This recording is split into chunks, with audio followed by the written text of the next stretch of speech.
Friends, welcome to my channel. ఈరోజు video చాలా ఇంట్రెస్టింగ్గా ఉందండి. వీడియోని ఎక్కడ స్కిప్ చేయకుండా ఎండ్ వరకు చూసేయండి. ఇక గుప్తా గారు ఆరు ఇద్దరు డల్గా యమలోక ప్రవేశ ద్వారం ముందు కూర్చుంటారు. ఇక గుప్తా గారు అటు ఇటు తిరుగుతూ ఉంటారు యమధర్మరాజు గారిని బ్రతిమిలాడడానికి. ఇక అప్పుడే ఒక పాపిని యమభటులు తీసుకెళ్తూ ఉంటారు. ఇక ఆమె ఏడుస్తూ ఉంటుంది. ఇంకొకసారి ఇటువంటి తప్పు చేయను అని బ్రతిమిలాడుతూ ఉంటుంది. ఇక ఎందుకు అంతలా శిక్షిస్తున్నారు అని ఆరు అడుగుతూ ఉండగా ఆమె చాలా పాపాలు చేసింది. అత్తామామల్ని చాలా ఇబ్బంది పెట్టింది, మొగుణ్ణి పీక్కుతింది. అందుకనే క్షణానికి ఒక శిక్ష చొప్పున మారుస్తున్నారు అని అనగానే ఆరు పక్కున నవ్వుతూ ఉంటుంది. ఎందుకు నవ్వుతున్నావు అని గుప్తా గారు అడగ్గా, చిన్న చిన్న పాపాలు చేసిన అటువంటి ఆవిడకే గన్ని శిక్షలు పడుతున్నాయి. మనోహరి యమలోకానికి వస్తే ఎన్ని శిక్షలు పడతాయో అని తలుచుకొని నవ్వుతున్నాను అని అంటూ ఆనందపడిపోతూ ఉంటుంది ఆరు. ఇక సర్లే, నీకు పడే శిక్షల గురించి ఆలోచించు అని గుప్తా గారు అంటుండగా, నేనేం తప్పు చేశాను అని అడుగుతూ ఉంటుంది ఆరు. పెద్ద పెద్ద తప్పులు చేయకపోయినా చిన్న చిన్న మానవ తప్పిదాలు చేసావు కదా అని అంటుండగా ఇక ఆరు బుంగమూతి పెడుతుంది. యమధర్మరాజు గారి కోసం అటువైపుగా వెళ్ళనే ఇక ఆరు అక్కడున్న మాయాదర్శినిని చూడబోతూ ఉంటుంది. ఇక అప్పుడే గుప్తా గారు వచ్చి, ఏం చేస్తున్నావు బాలిక అని అరుస్తూ ఉండగా ఇలా అంటుంటుంది ఆరు, చూద్దామని అని అనేస్తుంది. చెయ్యొద్దు అన్న పనిని ఖచ్చితంగా చేస్తావు కదా నువ్వు అని అంటూ ఉంటాడు గుప్తా గారు. మరి ఏం చేయమంటారు, నాకు చాలా బోర్గా ఉంది అని ఆరు అంటూ ఉంటుంది. ఇక అయినా మీరెటెళ్ళారు అని ఆరు అడుగుతుండగా యమధర్మరాజు గారికి భోజన సమయమైంది. ఇక వాళ్ళు అంతఃపురానికి వెళ్తారు.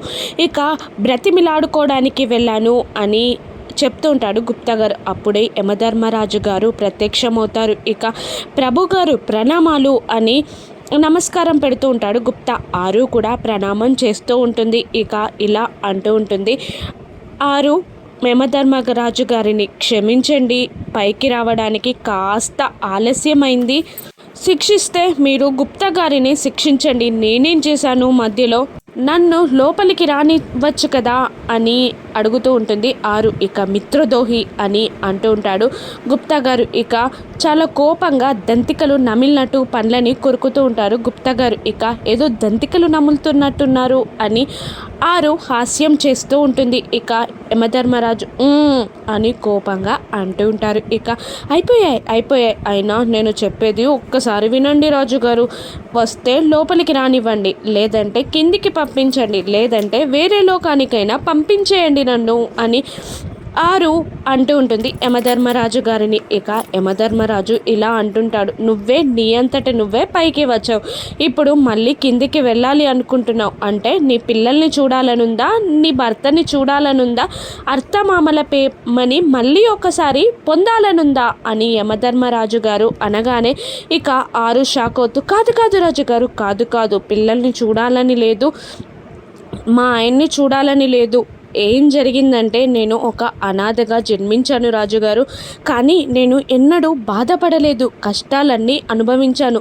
నేను నా అంతట నేనే ఒక మంచి కుటుంబాన్ని నిర్మించాలి అనుకున్నాను, అలాగే నిర్మించాను రాజుగారు. కానీ ఎవరు ఏం చేశారో నాకు అర్థం కాలేదు, కానీ ఒక వ్యక్తి వల్ల నేను చనిపోయాను. నా పుట్టుకకి నా మరణానికి అర్థం లేకుండా పోయింది. నన్ను చంపిందెవరో తెలుసుకోవాలనుంది రాజుగారు అని ఏడుస్తూ ఉంటుంది ఆరు. ఇక యమధర్మరాజు గారు గుప్తా గారు ఇద్దరు బాధపడుతూ ఉంటారు. ఇక యమధర్మరాజు గారే ఆరుకి సమాధానం చెప్పలేక మాయమైపోతారు. రాజుగారు అని అంటున్నా కూడా వినరు. ఇక కింద అమర్ చక్కగా రెడీ అయ్యి కిందికి దిగి వస్తాడు. వెళ్ళొస్తామమ్మా నాన్న అని అంటూ ఉండగా ఇక నిర్మలమ్మ గారు బాగీకి జాగ్రత్తలు చెప్తుంటారు. జాగ్రత్త మిస్సమ్మ అని అంటుండగా, పులిని వెంట పెట్టుకొని వెళ్తున్నాం, మాకు జాగ్రత్త చెప్పాలి అని అంటూ ఉండగా అమర్ కోపంగా చూస్తాడు.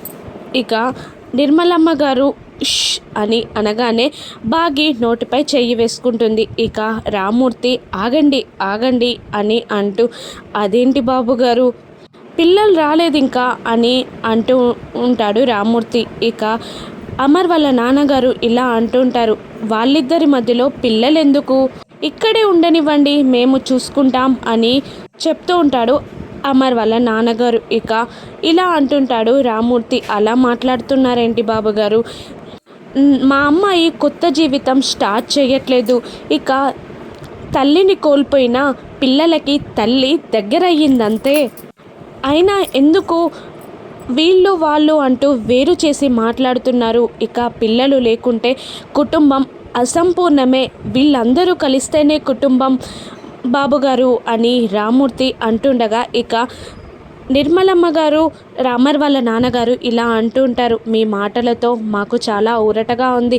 మనసులో ఉన్న సందేహాలన్నీ తొలగిపోయాయి, కానీ మిస్సమ్మపై పిల్లలు ఇంకా కోపంగానే ఉన్నారు అని అంటూ ఉంటారు అమర్ వాళ్ళ నాన్నగారు. ఇక సర్లేండి, నేను ఒక్కసారి వెళ్ళి పిలుచుకు వస్తాను అని రామూర్తి పైకి వెళ్తూ ఉంటాడు. ఇక అమర్ కూడా రామూర్తి మాటలకి కాస్త శాంతిస్తాడు. ఇక పిల్లలు రామూర్తిని చూడగానే తాతయ్య అని దగ్గర అవ్వబోతూ ఇక మాట్లాడకుండా అలా సైలెంట్గా కూర్చుండిపోతారు. ఇక ఏంటమ్మా నా బంగారాలు నాతో మాట్లాడట్లేదు అని రామూర్తి గోముగా అంటూ ఉండగా, ఇక అంజు ఇలా అంటూ ఉంటుంది, అమ్ము మిస్ అమ్మని కానీ మిస్ అమ్మకి సంబంధించిన వాళ్ళతో కానీ మేము మాట్లాడం అని అనేస్తుంది అంజు. ఇక రామూర్తి, నాకు తెలుసమ్మా నా కూతురు మీద మీకు కోపం ఉందని, కానీ నెమ్మదిగా నా కూతుర్ని మీరే అర్థం చేసుకుంటారు. అయినా ఈ తాతయ్యపై కాస్త కోపం తగ్గించుకోలేరా? ఇక మీ అమ్మా నాన్నతో పాటు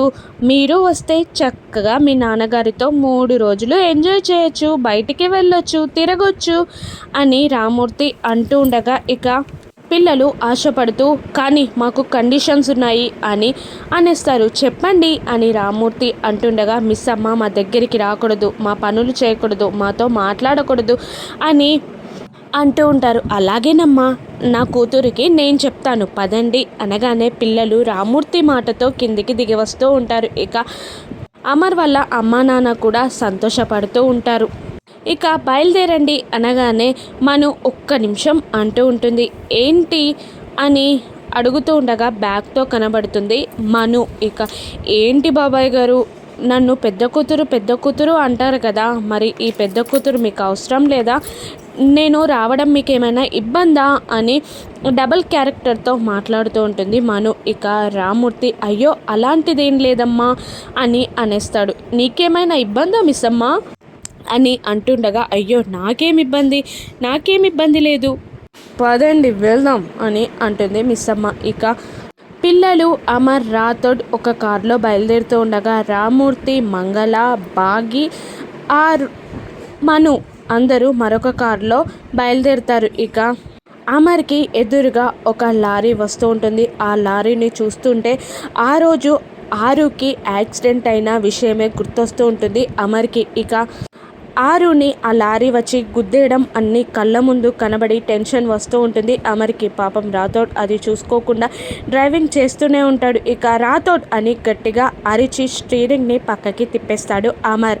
రాథోడ్ సడన్గా బ్రేక్ వేస్తాడు. ఇక వెనకాల కారు కూడా సడన్గా ఆగిపోతుంది. ఇక బాగి సడన్గా కిందికి దిగి పిల్లలు అని అరుస్తూ కార్లో ఉన్న పిల్లలని కిందికి దించుతుంది. ఇక పిల్లలందరూ కోపాన్ని మర్చిపోయి బాగిని వాటేసుకుంటారు. మిస్సమ్మ అని ఏడుస్తూ ఉంటారు. ఇక రామూర్తి, బాబుగారిని చూడమ్మా అనగానే ఇక ఆయాసపడుతున్న అమర్ దగ్గరికి వెళ్ళి బాగి, ఏమండి ఆర్ యు ఓకే అని అంటూ మీద చెయ్యి వేయగానే ఇక అమర్ అని ఊపిరి గట్టిగా పీల్చుకొని నిలబడతాడు. ఇక బాగి భయపడిపోతుంది. ఏమైందమ్మా సార్కి అని అడుగుతూ ఉంటాడు రామూర్తి. ఇక నాకు అదే అర్థం కావట్లేదు నానా అని అంటూ ఉంటుంది బాగి. ఇక రాథోడ్కి గుర్తొచ్చి ఇటువంటి లారీయే మా మేడం గారిని గుద్దేసింది, అది గుర్తొచ్చి టెన్షన్ పడుతున్నట్టున్నారు సార్ అని అంటూ ఉంటాడు రాథోడ్. ఇక భార్యని ఇంతలా ప్రేమించే భర్త దొరకడం ఆవిడ ఎంత అదృష్టవంతురాలు అని బాగి అంటూ ఉండగా, అటువంటి అమ్మాయిని ఈ కుటుంబం నుండి విడదీసి దేవుడు చాలా తప్పు చేశాడు అని రామూర్తి అంటుంటే రాథోడ్ మాత్రం దేవుడు కాదు, ఒక రాక్షసి ఈ పనంతా చేసింది అని అనేస్తాడు రాథోడ్. ఇక ఏం మాట్లాడుతున్నావు అని రాథోడ్ని రామూర్తి అడుగుతుండగా బాగి మేడం గారు యాక్సిడెంట్ అయి చనిపోలేదు, యాక్సిడెంట్ చేసి చంపేశారు అని అంటూ ఉంటుంది బాగి. ఇక మను షాక్ అవుతూ ఉంటుంది. ఇంకా ఇలా అంటూ ఉంటుంది బాగి, యాక్సిడెంట్ చేసింది ఎవరో నేను వదిలిపెట్టను, సాక్ష్యాధారాలతో సహా ఆయన ముందు నేను నిలబెడతాను అని అంటూ ఉంటుంది బాగి. ఇక రామూర్తి ఆ మాటలకి షాక్ అవుతూ, యాక్సిడెంట్ చేసింది నీకెవరు చెప్పారమ్మా, నీకెలా తెలుసు, అసలు నువ్వెలా నిరూపిస్తావు అని రామూర్తి అంటూ ఉండగా ఇక రాథోడ్ ఇలా అంటుంటాడు, సరస్వతి మేడంకి తెలుసు అనుకుంటా, తను కోమా నుండి బయటపడితే నిజాలన్నీ బయటపడతాయి అని అనగానే చాలా షాక్ అవుతూ ఉంటుంది మను. ఇక యమధర్మరాజు గారు ఆరుకి పర్మిషన్ ఇస్తాడా కిందికి రావడానికి? ఇక కోమా నుండి బయటపడనున్న సరస్వతి మేడం మను గుచ్చి చెప్పేస్తుందా? అమర్ మనుని ఏం చేయనున్నాడు? బాగి మను నిజాలు బయట పెడుతుందా? రాను ఎపిసోడ్స్లో చూద్దాం. Thank you for watching.